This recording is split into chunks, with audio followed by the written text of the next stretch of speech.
Coach Taggart looks at all things even front as he talks about the pros and cons of penetrating as a defensive lineman. He has so much forward momentum that he's going to end up knocking them back, right?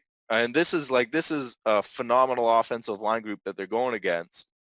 But when you're coming off the ball hard with the intention of penetrating, it opens up opportunities to knock players back like that. In this episode, Coach Taggart looks at how you can use gap exchanges to improve your run fits instead of the traditional method of blitzing to stop the run.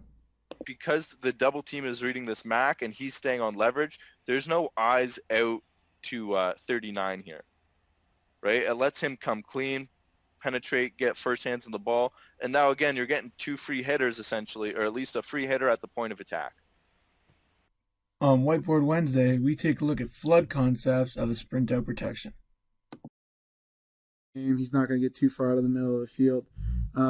So you got to trust this guy to win on that corner route towards that outside leverage. There's a ton of field out here.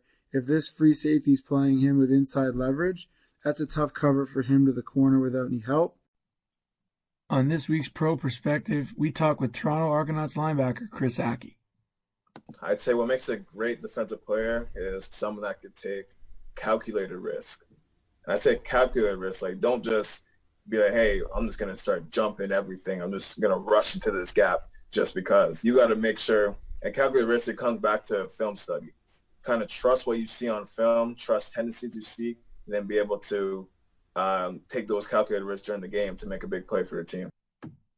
On Friday, we talk offensive philosophy with St. Mary's offensive coordinator, Tommy Kanichis.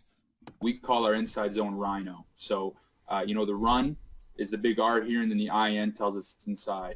For us right now, this green tells us we're going to the strong side, and then our deuce is our formation. So, our deuce is our 22 set with a 2-back. On this week's episode of Tackling with Confidence, we teach how to use a vice tackle as a defense.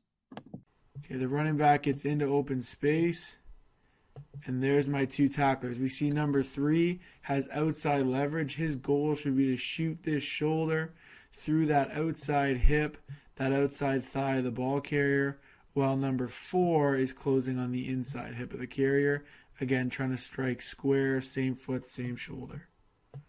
That's it for this week. Make sure you follow us and like our content on our social media platforms and subscribe to us on YouTube for daily content.